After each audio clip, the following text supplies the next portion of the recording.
What's happening? Should be live. Another episode down. Not another little fireworks. Richie, how's it going? I'm doing pretty damn good. How are you doing tonight, Devin? I'm doing all right at the edge right now. The edge of glory, possibly? We'll see. Time will tell in a couple episodes.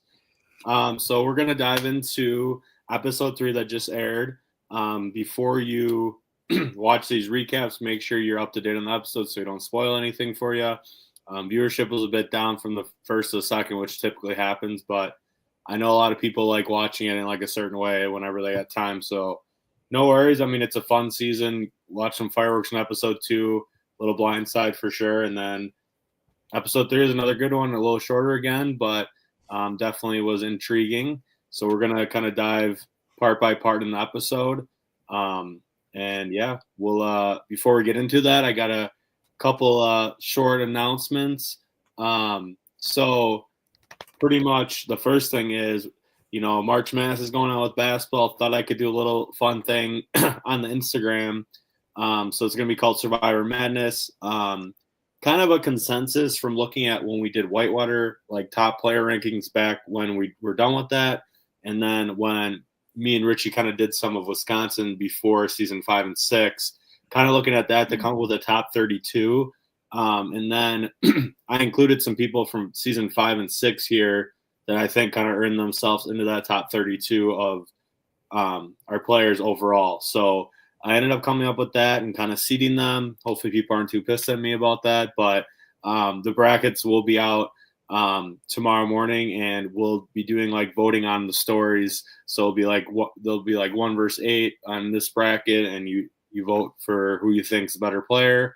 And I'll have the schedule out on the post of how long it's going for. Pretty much be 24 hours, and it'll keep going down, and it'll be done pretty soon. Yes. Yeah, I just want to remind you, because you said the stuff about the Whitewater stuff before. Just to remind everyone out here again, I said Ness was a winner in waiting, and then she won, Wisconsin won. Sorry, continue. Yeah, I'm glad I used me and Christian's consensus rankings were in Whitewater since you and Michael messed it up so bad. But okay, mine weren't all that bad.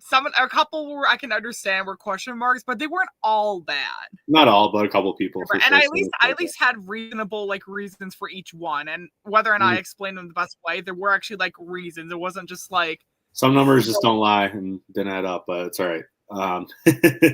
So we'll huh? I was joking, said I at least try to explain them. I didn't just throw them randomly. True. So yeah, check that out on our Instagram, idol.identifiers, to vote for that, and just a little fun game. I mean, just kind of some bragging rights, just something to do with March Madness going on while we're in between the episodes. As episode 4 will be next Tuesday. I'll dive into that more at the end of the episode with the preview of it with Richie. So enough of chit-chatting and housewarming, whatever you want to call it. Let's get into episode 3 breakdown, Richie. So you want to kick it off, kind of how the episode started and everything?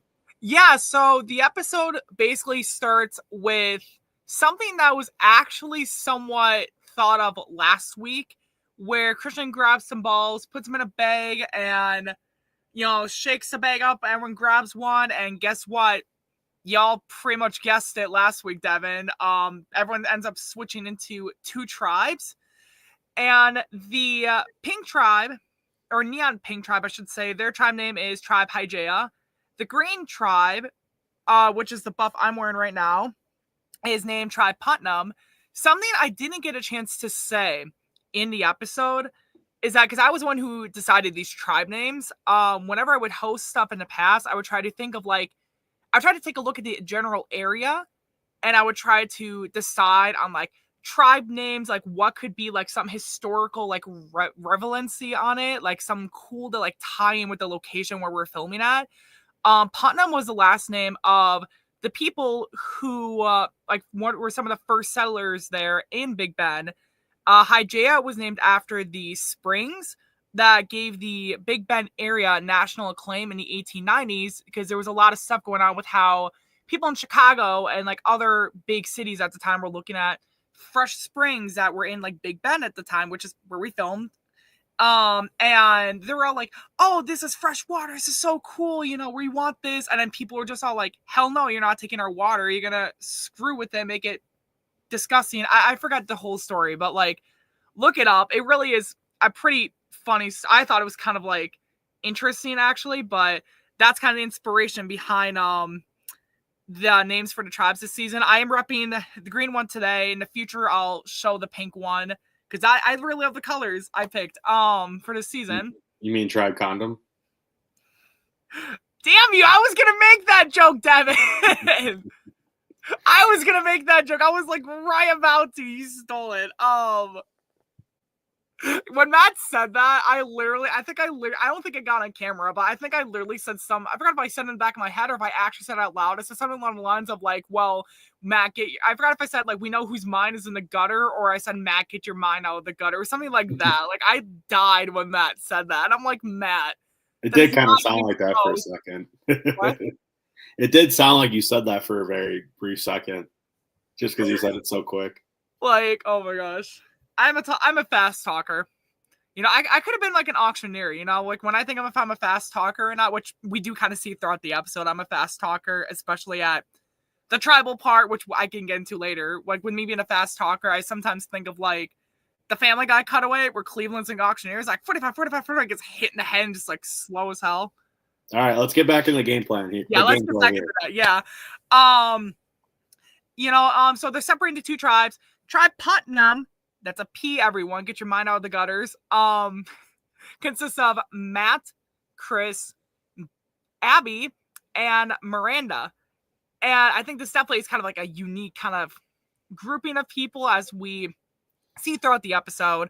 The other tribe ends up consisting of Colin, Dolphin Sam, Julia, and Caitlin, all forming tribe Hygeia.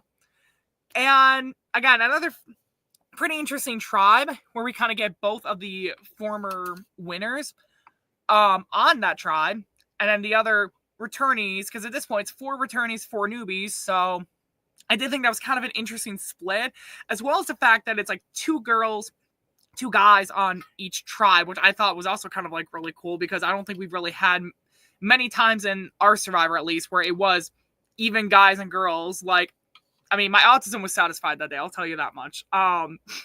Yeah, so, those were the tribe breakdowns. Obviously, I didn't know what was going on. I was on edge of extinction. But then kind of just not much strategy, was talking too much, just kind of like... Right. Idle searching. Well, I'll get to that. Sorry. I thought you were about to get to that. Just putting their balls on. But yeah, then they opened it up and did idle searching, where it looks like you guys kind of opened it up for everybody in the whole room, not just separating the 2 halves, because it's like nothing then really work with.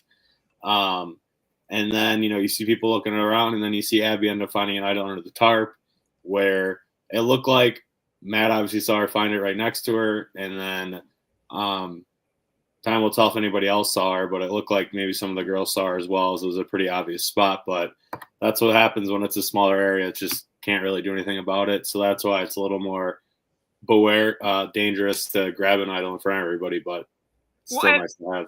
And I want to say, when I found out Abby found the idol, I was so happy, because, again, I think I've mentioned last week that Abby is definitely one of my favorite newbies up to this point. So when I heard that she found the idol and saw it, I'm like, let's go, Abby! Like, I'm like, I didn't give the fans versus favorites reaction, but it did actually remind me a little bit of fans versus favorites. If you remember watching that season, anyone, I notoriously jumped up and down, screamed, and then I was like, wait a minute, I probably shouldn't have done that. It kind of reminded me a little bit like that, where it's like, well, I wouldn't have been able to hide it anyways. It was in such a public space, I was screwed. But Abby's find kind of reminded me of that, where she kind of laughs, gives a little bit of a reaction. It's like 2 to 3 people immediately see it, and I'm like, Abby. I was happy she found it. At the same time, I'm like, Abby. That's part of, newbies and stuff, and I feel like there wasn't a ton of explanation of the game prior to it to everybody from you and Christian, so I think everyone was kind of just had to decide on their own how to do things. So I think right. It's it's kind of, you can look at it both ways. And I wouldn't even say it's like bad that she definitely kind of laughed about it a little bit, because that's something I do actually kind of like, that and definitely showed she was excited to find an idol and be a part of the game in any way she possibly could. And sometimes the bigger reactions are definitely more fun to watch entertainment wise, you know? Yeah. Like, I mean, you can't have a whole season of just game bots and expect it to be the most entertaining season ever. You gotta have some conflict, some big names throwing crap at the wall or something like a monkey. Yeah. So yeah, that was kind of with that, and then you kind of quickly see before the challenge, Matt say to Chris, like, "Yeah, I just saw her find one. She knows I saw her find it."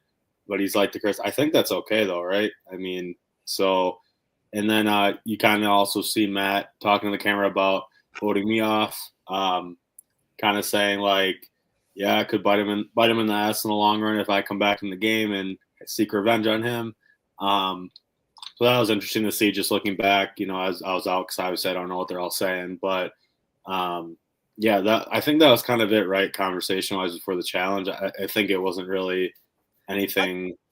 Yeah, I kind of believe that was the only thing of, I don't want to say the only thing of substance, but I think that was the only major parts that I can recall, unless there is something I'm forgetting about, but I don't believe there is. I think maybe the other tribe, in the pink, I think they maybe just briefly just said like maybe something about me, like it's tough first, second out, but that might have been after the challenge. I can't remember if it was before or after, but we can talk about that after the challenge. Right. So before we get into the challenge, I just want to say, first off, we kind of get the reveal that, hey, because they're in tribes, it's no longer individual immunity, it's tribal immunity. I was trying to hide this at the start and like stack it up better. Everyone kind of saw the tribal immunity. It might be backwards on your end. I'm not sure. It's backward on my camera. Oh, it isn't? Okay, good tonight. So essentially, these are like longer seashells. It doesn't look like seashells. Funny story. I actually was up the night before designing this, kind of painting it over, a day of. We get in there. I do another coat of paint on it. I brought a hairdryer with me and a bunch of glue. I glued these little seashells on. I got bent a little bit, which I'm upset about because I worked so hard. But it really was fun to do. But I literally had less than 12 hours to work on this. So the fact I got all this in like 12 hours is somewhat impressive, I feel like. Yeah, I'm just going to put this in the background here for fun. But that is the tribal immunity idol. I decided to go with a theme of like shells at least, which you kind of saw on the individual necklace a few weeks ago on our recap. And the challenge I'll get to now because I've talked too much about that already. And the challenge is one of my personal favorites we did in Fans versus Favorites. And essentially you have to stand on one foot on a certain object at hand, and you have to push your opponent off using a pillow. And, first one to push their opponent off gets a point for their tribe. First to 4 wins immunity. I do want to say for this challenge, we were originally going to use tree stumps because my family had a bunch of tree stumps in my family's yard. The issue is that I didn't get that big of a chance to look into these tree stumps. And when I really got a chance to look into them, I was like, damn, like these are not going to work because most of them were like slanted weird. They weren't balanced right. And I didn't want to go in it sideways and have someone slip and break their ass or something. And so I was trying to think like, what can I really make it balance? And then I remembered those little balance things we used last season. And I was like, yeah, I'll use that. I didn't know, because usually when we did this challenge in the past, the 2 times I can recall being Winter War and Fans versus Favorites, we had these little like soft bats, I think they were. Like, I don't want to call them Nerf bats, but like, I mean, but I didn't know who had those or where to get those from. So in last second, I'm like, you know what? I'll grab a couple of little emoji pillows I have had for like almost 7 years now. Wow. And I just decided like, I'll grab a few. If someone decides to get stupid and rip one in half, then I'll be like, okay, well, whatever. We have something.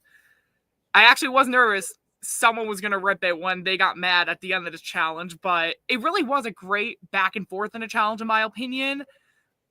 Just because it really was like 1 Hygeia, 1 Putnam, 2, 2, 3, 3. Like, I forgot the exact scoring, but it wasn't just like one tribe all the way. There was a little pushback, and it was a lot of close calls, which I definitely really liked. So I definitely thought it was such a fun challenge to see kind of play out. So what do you think, Devin? Yeah, I mean, I think it was. I mean, this is the first time when I edited this episode. It was the first time I saw the challenge. I didn't even know what they did, so it was cool to see. I'm glad nobody got hurt. I was a little worried about that. We're watching how it went, just because it didn't look. I know those things from the prior season, and they're not too easy to really stand on. So I'm glad nobody got hurt. But yeah, it was a good challenge, and I think Collins Reach kind of won him it. To be honest, I figured that would happen. Just his reach is so long. But I mean, it was a close challenge, and if Miranda goes again, maybe she honestly can put up a better fight than Matt against Colin. But it was a good challenge, and yeah, there's nothing really else to say except Matt, I guess, throwing the pillow, which was kind of funny again, just like the cup. Kind of. I actually, not gonna lie, I thought he was gonna try to rip it in half and say like, "Fuck you, Richie." Like, I was genuinely convinced he was gonna pull something like that. But jokes aside, I just want to bring this up. I remember that tug of war challenge in Cabin Fever? Didn't Matt also go up for the tiebreaker and lose that, or was that Jasper? I think that was Jasper. Oh, okay, never mind then. I was Yeah, that was Jasper. I thought that was Matt. Because Jasper got dragged like every time. It was funny. Yeah, I don't know why I thought that was Matt for a second. I was about to say like Matt and tiebreakers, what you know, but I'm like, no, wait a minute, that was Jasper. So okay, I'll give that to Matt. Yeah. Yeah, I don't think there's really too much else to say about the challenge. It was a really fun challenge because something with challenges this season is that there's really not many challenges that I'm not going to spoil what challenges we do, but I will say most of them are either new entirely or they're new to the Survivor Wisconsin series. I didn't want to do really many challenges at all that we had done over and over and over before because I wanted to try to breathe a breath of fresh air into it and everything. And I really just thought it was really fun because this was one of the few challenges I thought like, okay, this is one I'd be willing to bring back because it is a fun challenge. So it's a little different how you did it too. Just right, it was a little bit different. Yeah, I wanted to definitely change a lot of it up, and yeah, I think people will definitely see that down the line. I wanted to shake up the meta, not do a lot of the same challenges, and all around, I definitely think stuff like this challenge, like bringing back a beloved past favorite challenge we haven't seen in a long while, which I believe the last time we did see this was fans versus favorites, correct? Like in the like total of it. Yeah, like in general. Yeah, I'm pretty sure. Yeah, I don't think we did it in season 1 or. Well, I wouldn't know if it was in Wisconsin 1 or 2. I was out by that point. Yeah, I don't think we did in Wisconsin 1. Yeah, should we move on to like the Pink Tribe? I'm going to pronounce it wrong, so I'm just going to call them Pink and Green Tribes. But Hygeia, yeah, we can move on to that because I actually had a comment I was going to say, unless there's something major you want to say first. Go ahead. Yeah, no, I mean, I know this isn't like the immediate talk on Tribe Hygeia, but we kind of get them going back to camp. There's a lot of strategy with them being all like, we can be a group of 4, we can like get together and like, they're going to think I'm with them. And it's primarily Dolphin Sam leading the talk and the other 3 are just kind of like, yep. Like, I mean, which is kind of smart for Dolphin Sam. At the same time, how much success will it hold? Who knows? We can't know right now, but we'll have to wait and see in the future. But I do just want to kind of point this out with a lot of talk that Dolphin Sam kind of mentions where he pretty openly mentions that he's a past winner, and the 2 girls are like, oh, okay, and like I thought something that was kind of interesting of him to throw out because I think Colin asked him actually. Colin did. Well, I mean, regardless, Sam did throw it out in front of the girls. So it's like, could that put a target on Sam's back in the future? Who knows? But the fact that also Sam kind of went into this whole like talk about the game, anxiety and all that, which I know you got into last week. And that's something I really do like about the season so far is that people are willing to talk about their anxieties and like their like vibes in the game, because that's something that I feel like a lot of people don't fully talk about in the game. Like, I mean, coming from someone who is very open about their anxiety in the game and like is openly anxious, like my last season I did, like anxiety will definitely eat at you in this game. So the fact that it's like, it just feels a little nice to see like other people kind of, I don't want to say experiencing the same thing, but it's like when you kind of see and hear other people kind of like going through the same thing, it's like, okay, like I feel a little bit, I don't want to say a little bit validated, but like it does feel a little better knowing that. And it's like, I think the best players in this game find ways to, I don't want to say the best players find ways to cope with their anxieties in the game and become stronger players because of it. But I do think that some strong players can definitely do that. So I guess if I'm making sense, I'm might be rambling at this point, but that's kind of the big things I wanted to say about Hygeia, the Pink Tribe, unless there's something else you want to say.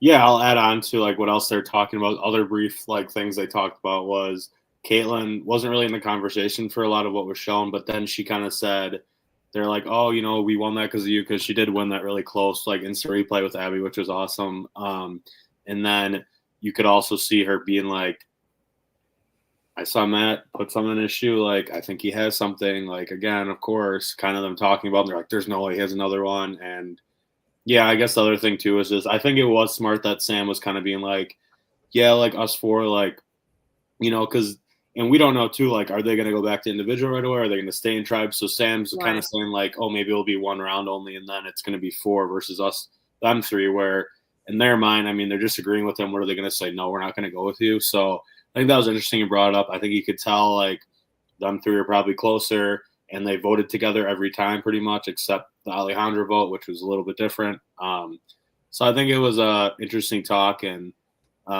stay with us in the episodes with a lot of subtitles. It's just hard to hear with like in a closed room like that. So I'm doing my best with the subtitles to kind of get like the main topic of what they're talking about. But yeah, it wasn't anything crazy. It was just mainly just Sam leading the charge about them 4 maybe in a line together. Caitlyn talking about, I think Matt has an idol over there. And even though like the girls, it looked like Julia and Caitlyn saw Abby find the idol, they don't talk about it at all with Sam and Colin, which I also thought was interesting. Oof, you mentioned Alejandro, and I remember Edge of Extinction, and I remember you 2 are both on it still, so oof, my heart. Yeah, it's tough. Should have voted Abby out, I guess, but we'll get to the Edge of Extinction scene later.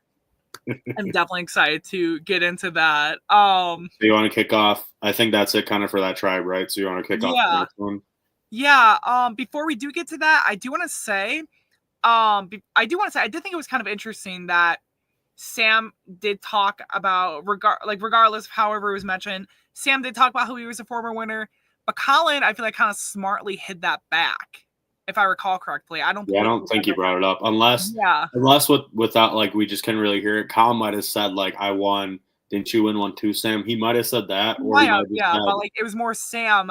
I felt like the scene was more directed by, I don't want to say the scene, but like I kind of feel like the situation was more directed by Sam, ergo kind of giving the bigger impact and the bigger set of eyes to be looking at him, like the bigger spotlight on him, whereas Colin's able to kind of go back and be like a ha ha ha, like I don't know, like I feel like subtle targets, like putting a subtle target like that on another person, because that was my whole strategy in Fans versus Favorites, was trying to make sure that I was not the one being targeted if I could get the people who I know are the top dogs looking at someone else. And that's probably going to bite me for next time. But but like kind of seeing Colin, I feel like almost doing a similar strategy to that. And everyone's done it before. I'm probably the first one being open about it. But like Colin kind of doing some of that sort is something I really did like. I thought that was really cool to kind of see him almost like talking to Sam about like, hey, didn't you win before? Like, what do you think? And I thought that was kind of cool. So, yeah, so now we get to try Putnam. And as I mentioned last week, absolute chaos starting it off with just all this talk about idols left and right, you know. I believe the first conversation, one of the first, was between Abby and Matt, correct? Yep, that was the first one shown. It was. I just want to make sure I didn't go ahead, where Matt's all like, you need to vote with us, Abby. Don't play your idol. Don't play your idol. Don't play your idol. Can I see your... I have an idol. Can I see your idol, Matt? No.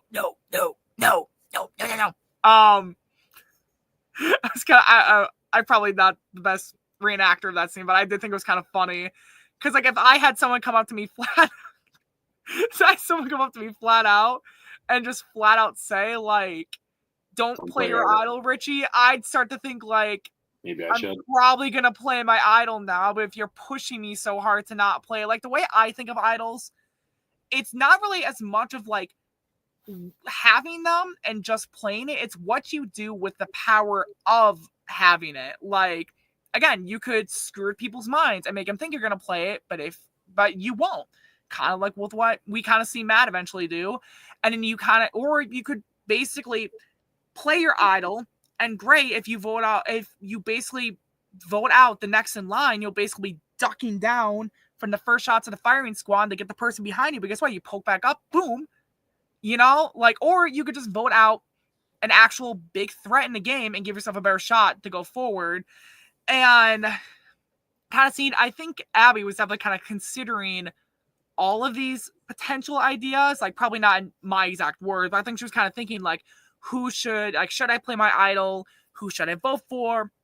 Who's going to get me like the furthest? I definitely thought Abby throughout the episode, but it kind of starts here where she kind of starts this whole process of like, should I actually play my idol? Should I not? Like, key hint, if you start hearing people say, don't play your idol, there's a 50-50 shot. You should probably play it. Like, don't hold on to it because there's a chance you may not be able to hold on to it that much longer. So yeah. I mean, and there's only 4 people on the tribe, so it's tough. Right. And yeah, I mean, I think that's all they really were talking about. And Matt was just real like being like, trust me, like, did you see the smiley face on my vote? Like, that was Matt's cue to Abby to be like, yeah, like, we're voting Devin. And Abby obviously did go with them and voted Devin. So that was pretty interesting to see. And then it kind of cuts to Miranda talking with Abby, and Miranda's like, so you have an idol? And Abby's like, yeah. And he has one too, referring to Matt. Miranda's like, wow, are you going to play it? And Abby's like, I kind of feel like I should just be safe, but like, if I do, am I just going to waste it? It's really tough. I mean, for me personally, no, I'm a bigger threat, but I think in general, if I'm going to try before, like, I think I'm probably, and it's known, everybody knows I have it. I probably am just playing it just to be safe. I mean, yeah, it's always nice to keep it and like, be like, oh, I want to save it for later. Like Matt was saying the first 2 rounds, but if Matt, I guess the first round, if Matt didn't play it, he wouldn't have gone out. But the next round, I think there's a pretty good chance he might have won out instead of me based on the revote, which we don't know for sure. But and the other thing is that it's Matt. Are you really going to trust Matt's word in this situation when he's lied to people, backstab left and right up to this point alone? Like, sorry, continue. Didn't interrupt. It's all right. But yeah, I mean, I kind of lost my train of thought now, but that's all right. You can continue what you're saying. Yeah, I did kind of think that was interesting of Miranda and Abby when they're having these conversations of like the idols left and right, like, what are you gonna do? And I mean, when I was watching this, the first thought I had was like, why isn't anyone targeting Chris? Like, that was my first thought. I was like, if the girls want to work together, why don't they vote off Chris if they're afraid of Matt having an idol? And I do have to give props to Chris for this episode. I know we haven't talked about Chris yet, but Chris, I do have to give him props because the fact that it's like he's not even being mentioned at all at this point, which is something that is really great to have. Because you want people to, I don't want to say you want people to forget you're there, but in the first half of the game, you almost want them to forget you're there so that they don't think, I should target them because they're a big threat. But no, none of them ever thought about targeting Chris. And granted, this is what he did in Evolution. But yeah, I do think that the ability Chris has to do this, for the most part, that I've seen, except, again, I think the only time was 1 round in Evolution, probably. And the fact he's able to kind of do this and get people to not really focus on him as much as other people that he may be working with, I do think works very well in his favor. Especially in this situation as we end up seeing the episode unfold, where he kind of ends up kind of being the power, I don't want to say the power player, he kind of ends up being the decision maker, where a lot of people are kind of relying on his vote. They're like, what is Chris doing? What is Chris going to want to do? Which I feel like was very, I don't want to say underrated, but I feel like it was not as like spoken of as like Matt's idols were. So I definitely thought the social aspect and strategic of that was very interesting. How I kind of immediately thought like, why aren't they going for Chris? But then they end up later on saying like, what is Chris doing? So I thought that was kind of interesting. Yeah, and then I think the next thing was kind of Abby, Miranda, and Chris talking, and them kind of talking about Matt having an idol, and Abby saying, well, he didn't show me, like, I don't know for sure if he has one or not. And Miranda's like, well, maybe, do you think he's maybe lying? And then I cut to it, and Matt's confessional saying, yeah, I just had this Joker card I stole from the deck behind the bar. I put in my shoe. So he's completely messing with them, which I think was I mean, did he really need to do it? Maybe not, but it's entertaining as hell. And I think it does question. It's like, like probably I would think, but maybe not, because Abby was aligned with Chris and Matt last vote. But it's like probably like going into the tribal, you're like, oh, I would think Miranda and Abby are friends. Like they're going to go for Matt again, which they did earlier. Miranda went for him twice. Abby went for him in the first round. So it's kind of, or I guess Miranda didn't go from the first round either, but they both went for him at least once before. So it's like maybe they're just going to pair up together and go for him. And it definitely is like, oh, should I? And like you said about Chris, it's like, oh, Matt is this, I don't know. But they still aren't like, why don't we just vote for Chris then? Exactly. They still don't even say that. And I think that's just, I think it's part of you saying with Chris to make himself blend in, but I also think it's just Matt's playing like so heavily like aggressive. I think it's just so like hard not to ignore him. So I think it kind of helps Chris's favor that Matt, his buddy's just so out there. It's a good pairing for Chris. Right. Well, and I do think it was interesting too that I kind of feel like they make a really great combo too in this, especially in the scene where you kind of see like Matt's trying to direct the vote, but the power seemingly almost lies with Chris in this instance. So it's kind of this like, I don't want to say night and day, but like if I'm making sense, I do think that was kind of interesting to see.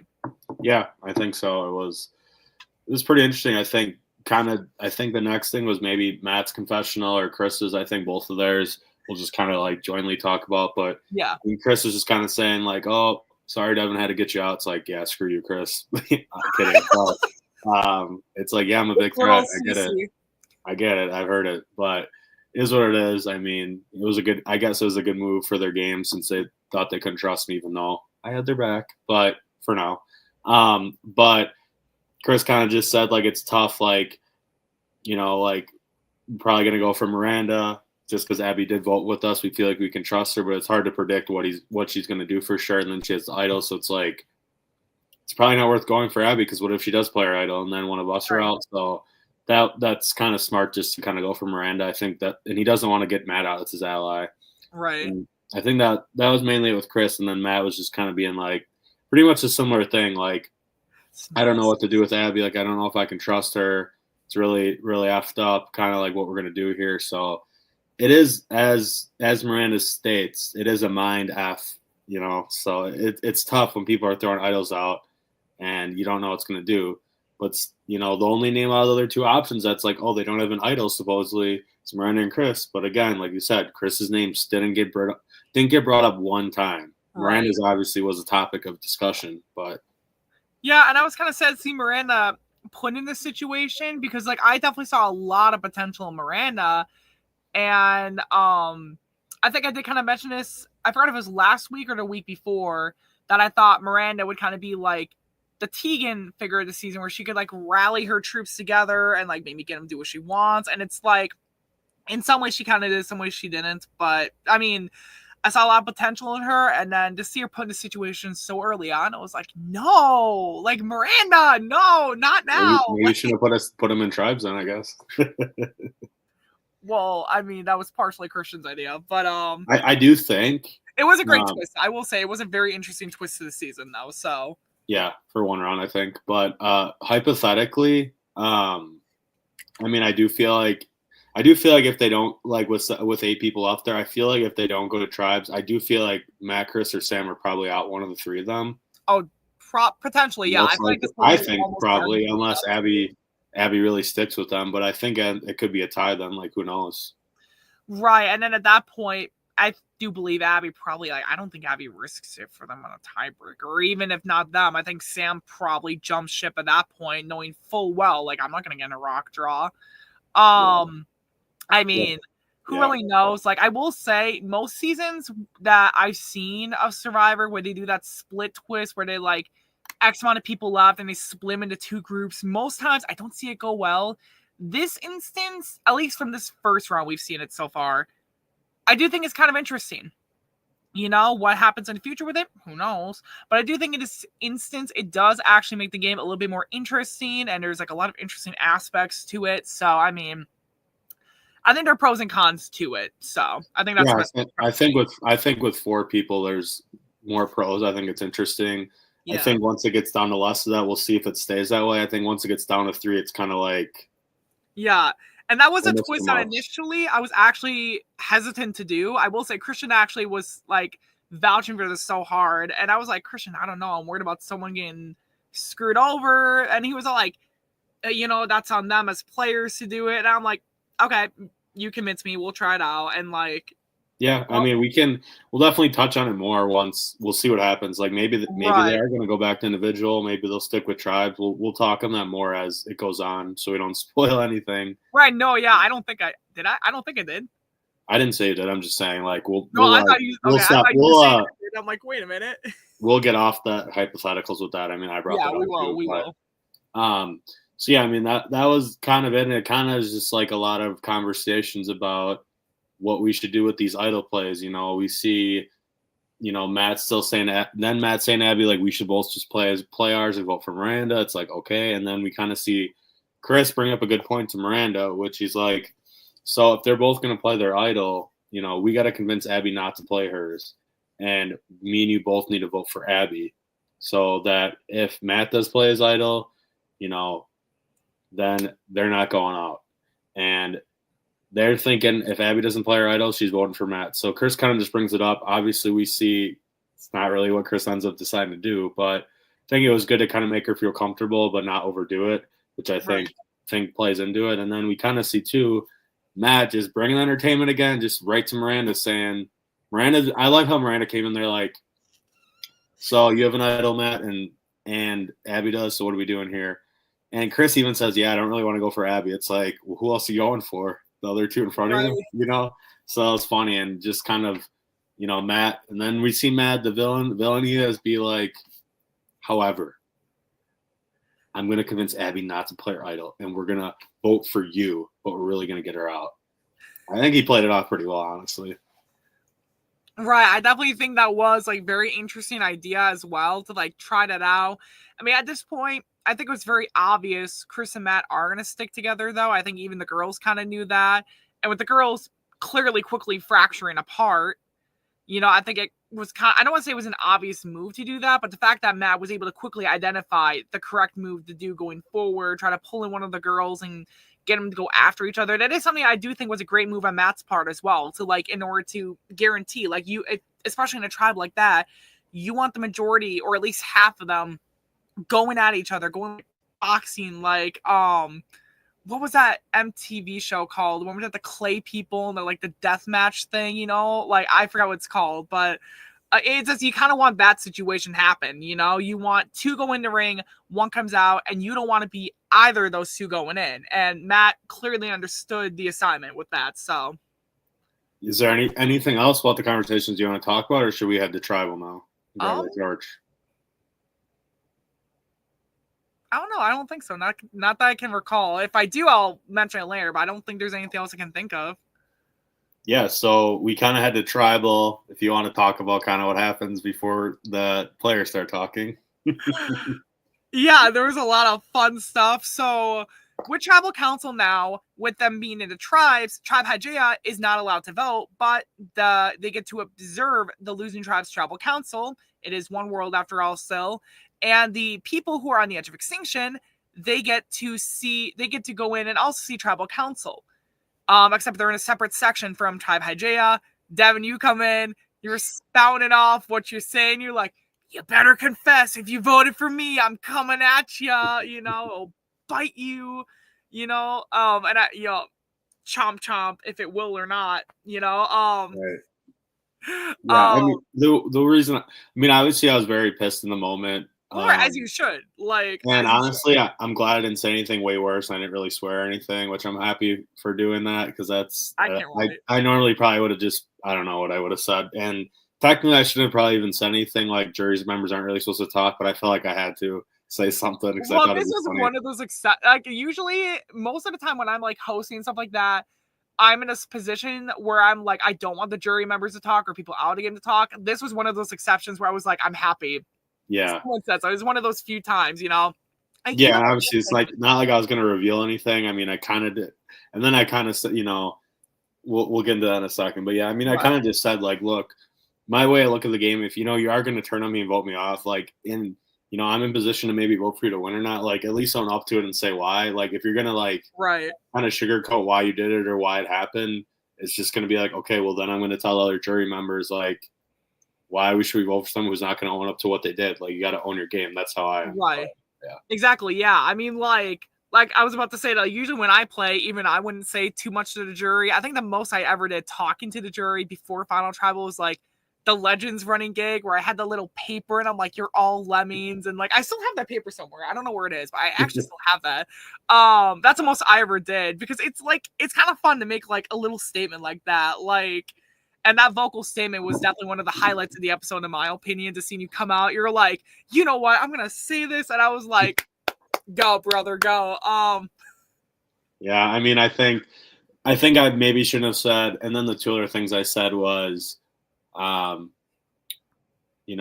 said I'm pissed or whatever, and then I said, I don't respect it as a dumb move, and I hope one of them's out right here because in my mind I'm thinking Chris and Matt probably voted for me and kind of exposed them a bit there, but I don't feel like it was a big spoiler. I feel like most people knew that they were two of the people that voted for me, but I kind of had to put that in there because I was like, I really hope, because in the moment, I don't know what happened. I don't know who has idols. I don't know anything. I'm just like, it'd be cool if one of them went out here so I can go off on them at Edge. Well, here's the thing. Here's a good thing, Devin, about it. Regardless, you didn't make anyone cry this time. Yeah, that's a ghost story for another time in season 1. But yeah. Well, we need to do a ghost story of that sometime. Like some Halloween sometime we need to do like a little ghost story, get like a couple people back for that. That'd be funny. Yeah. All right. Jokes aside, we kind of get the tribal council. I kind of feel like it's the usual talking back and forth and a little bit about loyalty, right? Too. Right. And I was trying to ask, I forgot how I phrased it. I did a horrible job phrasing it in the moment because I think I just went on a little too long trying to like give context to the question so that people would understand it was going to a new topic. But I could have did it shorter. But I think I was trying to essentially ask Abby, it's like, hey, how do these overlapping connections play out now that you're all separated? Like, are they holding any weight to your vote? That's how I should have phrased it. I'm not dumb. Okay, anyways. Yeah, so I mean, it was a good question. And like for me, I mean, some people will probably see me try to go at it this season. I like to ask the hard-hitting questions because I'm going to say this now before anyone starts questioning, like, why would you give me these like random questions? Like, I like to give the hard-hitting questions because then it gets people thinking about the game. If they're giving a lot of like softball questions, they're going to think like, oh, okay, like, blah, blah, blah, blah, blah. I'm going to keep going the same way I'm going. But then if you give them really hardball questions, even if they don't know how to answer it in the moment, they could be thinking like, oh, okay, maybe I should be thinking about this facet of the game. Maybe I should be thinking about how connections work in this game. Maybe I should be thinking of blah, blah, blah, like, et cetera, et cetera. So that's one of the reasons I always like to go for these hard-hitting, bigger questions to get them thinking about the grand scale of the game. Because even with a small cast can still mean big game. So, I'm not going to spoil anything, but that's not the last. I will tell people watching that's not the last time I think have that. At least I could have just. I think it's good you ask hard hitting questions. I think it's more that sometimes you ask some players that like it's their first time kind of doing it, so they don't like. Yeah. It's a little too complex of a question for them to answer. Like if you ask like me or Sam or somebody, Matt. Right. Well, and that is one of the things I do like to get the newbies thinking too, though, because you never know. They could be the next. Like for all we know. Alejandro could be the next Dolphin Sam. Abby could be the next Corey Davis or Brienne, for example. You never really know. I like to get them thinking as soon as we can. But, I mean, obviously, I think some of them work. Sometimes they don't. And, it's kind of something I learn from the future. So I guess that's the best way to say it. Live and learn. Yeah. So then I think we can jump to the votes. First, before we reveal the votes, don't really see Chris, Matt, or Miranda what they vote for, just kind of what they're saying, and then I show Abby voting, and she really can't decide forever. She's taking like almost a whole minute, and then she's finally like decides to vote Miranda, and then immediately she regrets like, oh, I don't think I can do it. I don't know. Should I cross it out? Should I get a new paper? It was reminding me of like Aubrey and Co-Wrong. Like I think I mentioned that to Alex when after we recorded it. I think I mentioned this is like Aubrey and Co-Wrong. Like it was such a funny thing to watch, and So I don't want to step on you too much. I just want to say that's something that just I think is also going to make Abby memorable. And I honestly would argue is another big highlight of the episode. It's just Abby's indecisiveness, not just with the idol, but with everything in this episode. So yeah, sorry, I mean, continue. so I titled the episode like she felt like she's in it to win it now, is because I mean it a lot. Like I know you did say like the vote kind of seemed like Chris was kind of like the one deciding, but I think it was more Abby, to be honest, because well, Chris, it seemed like it. Miranda didn't go along with what Chris said. Chris didn't go along with what Matt said, with what Miranda said. So it ended up coming down to Abby. You know, is she going to force a tie between Matt and Miranda, or what's she going to do? And Right. we ultimately see that she doesn't cross her vote off. Miranda goes out 3-1, unfortunately, where Abby, this is the two things I'll say, and then I'll swing it over to you about the Abby vote, or Abby voting out Miranda. There was, you know, if Abby votes Matt, we get a 2-2 tie, and then Chris and Abby got to decide what's going on. Otherwise, one of them two is going out in a rock draw. So that would have been interesting to see. And then the other thing is, kind of rewinds during the conversations was Chris and Matt were asking Abby like, how long is your idol good for? And she said, I don't know. I never opened it. Now, if Abby did actually end up opening her idol, which I don't know why she didn't, maybe we should have told her to or whatever, but it's okay that she didn't. But if she did open it, I don't know if she knew this, but it said in, you know, it would say in the thing, you can play this idol for you or somebody else. I feel like if she maybe opened it and knew that, there's maybe a chance she plays her idol for Miranda, Matt goes out there. That's my last thing I'll say. So that was interesting. I mean, I kind of disagree on that only because I just don't feel the vibe that she would ever play her idol for someone else. The one thing I will say, if she knows, she can maybe slow, because I don't think she knew. Yeah, I mean, and I could be wrong with this. But I mean, I got the vibe that she probably wouldn't, but I could be wrong. I could be very wrong with that. Maybe we'll ask her that sometime later down the road. But because now I actually am curious about that. We need to write it down so we don't forget to ask her. But yeah, I mean, at least hosting a reading, and I'm a player. I'm still in this game, buddy. But like, okay. Anyways, but like, I do think like the vibe I got. Well, and I mean, this is kind of the thing I was about to say with like the vibe I got from that in terms of like playing idols for other people. Sometimes I think it's a double-edged sword. Like last season, we saw it with Alex played an idol on Sty, then he didn't have anything to protect him the next round. You know, and sometimes playing an idol for someone else can be a big move, but you also could, like by doing that and making it a big move, you could leave yourself up for grabs the next time, and people could be all like, oh, well, they just made a big move and saved someone else now. Like, you know, like, so I don't know. I think it could go either way, or I think it also depends on the situation. Like if Abby had saved Miranda there, and, you know, suddenly if it is, you said it was Miranda and Matt, correct? Huh? You said the two that were involved in this.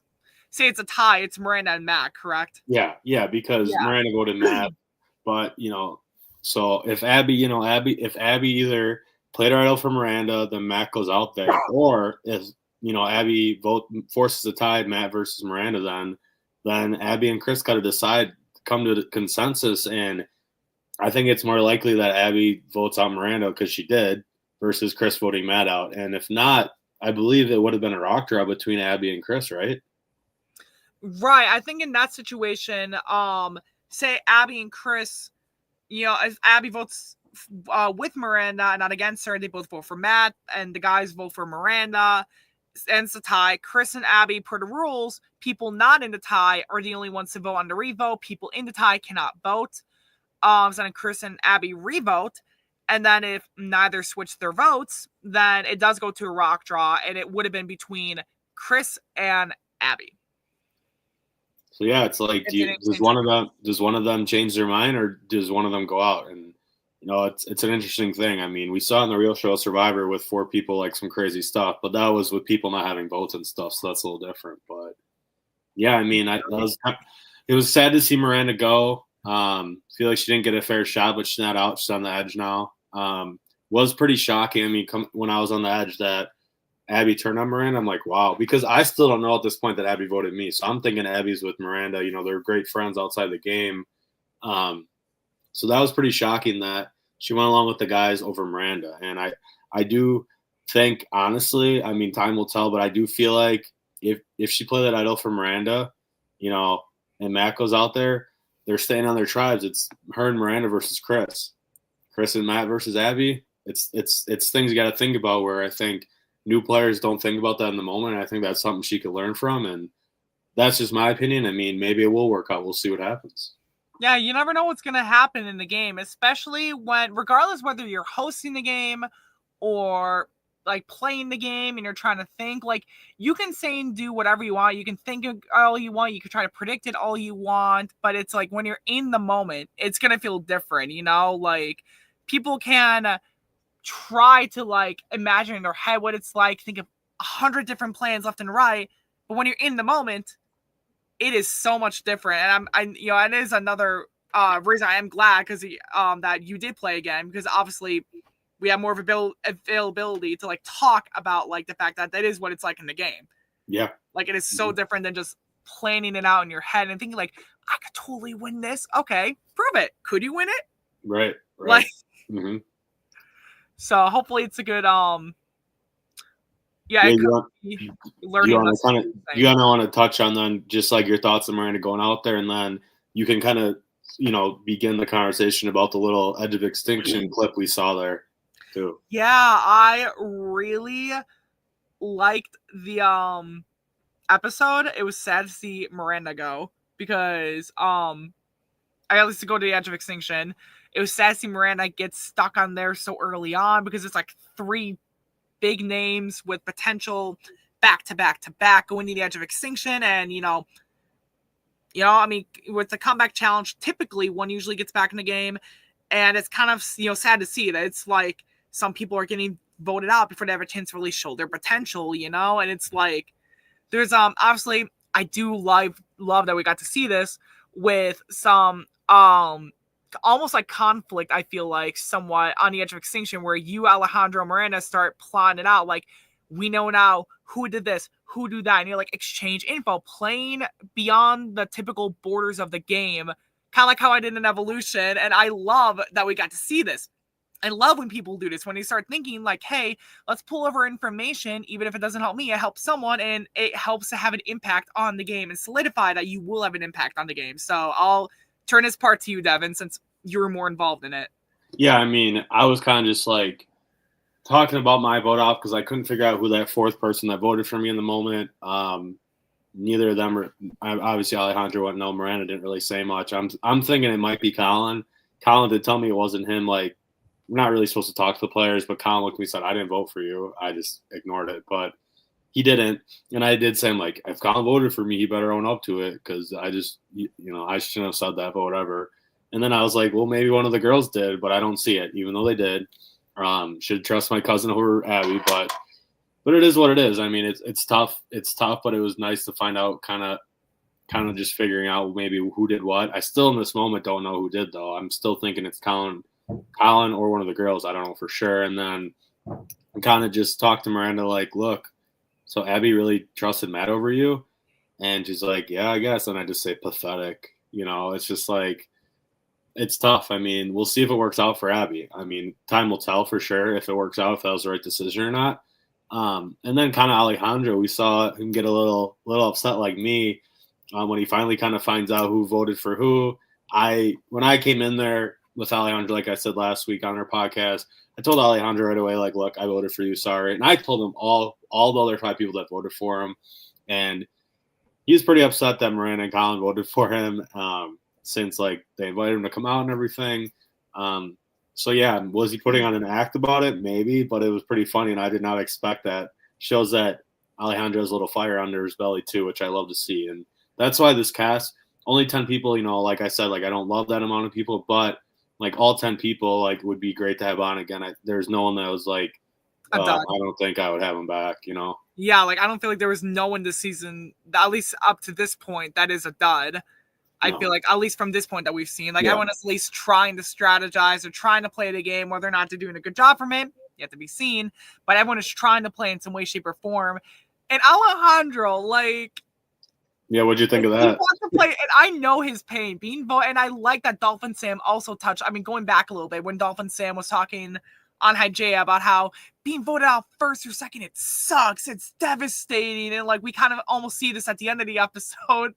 Where Alejandro was like clearly upset. He's clearly like, I don't want to say devastated, but he's clearly like upset that he was voted off so early and didn't get a chance to play the game. And like, that's one of the reasons why the easy vote doesn't always work, because, you know, like at least people annoyed. And in this situation, you don't know what's going to happen. You don't know, like Christian said in the episode earlier, that people who you vote off could come back to haunt you later on. So if you upset the wrong people, you know, and they somehow come back in the game after you voted them off super early and didn't give them a chance to really work with you and show them what they could do, it could bite you, because either A, maybe they land on a jury and they say, oh, I'm not going to vote for you because you didn't give me a chance to work with you or didn't talk to me in the game, as we've seen with some situations in the past. Or you get situations where they're so upset with you that they find a way to get you out of the game, which I think in a Taurus example, this is like Allie and Mike in Summer Solstice. You know, it's really like the easy vote sometimes isn't always the best choice. And I think we kind of, I don't want to say we saw this, we see this now with Miranda starting to realize voting Alejandro wasn't the right choice. Like, but you know, who knows what happens with the rest of the game? Maybe one of them gets back in. Maybe you get back in. Maybe someone else gets back in. Who knows? But I definitely understood Alejandro's pain, and I was like, buddy, like I actually felt really bad for him, because in that moment he's like clearly upset. He's like, I want to play this game, like kind of what you said, a fire in his belly. And I'm like, I honestly feel like probably also I feel like him seeing how mad I was, and like I was really going on and on to him about like how mad I was. So I probably like made him be like, wow, yeah. And then I don't know. But I feel like it probably made him feel like it was better to be open about it now that he was seeing like someone else, like, so he knew he wasn't going to be like the bad guy, I guess, in a sense, if that making sense. But sorry, continue. I mean, that's kind of it, I think, with the episode. I mean, I think it was another good one. Before we get to Richie's, little preview of the next episode, I'll say this so we know, is next episode 4 will be Tuesday night again, a week from today. It will be a double vote out. So that might change what Richie says for the summary, but there will be 2 vote outs in this episode coming up next Tuesday.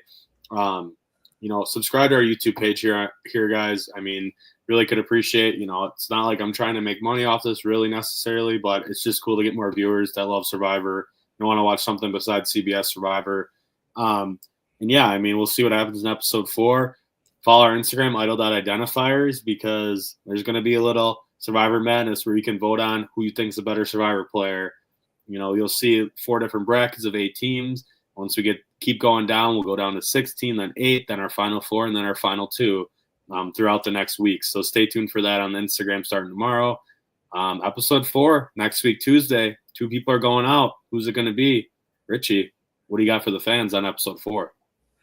As the game continues and evolves, 2 more castaways are taken out in a double episode that could lead to blindsides and more potential fun on the edge and in the main game.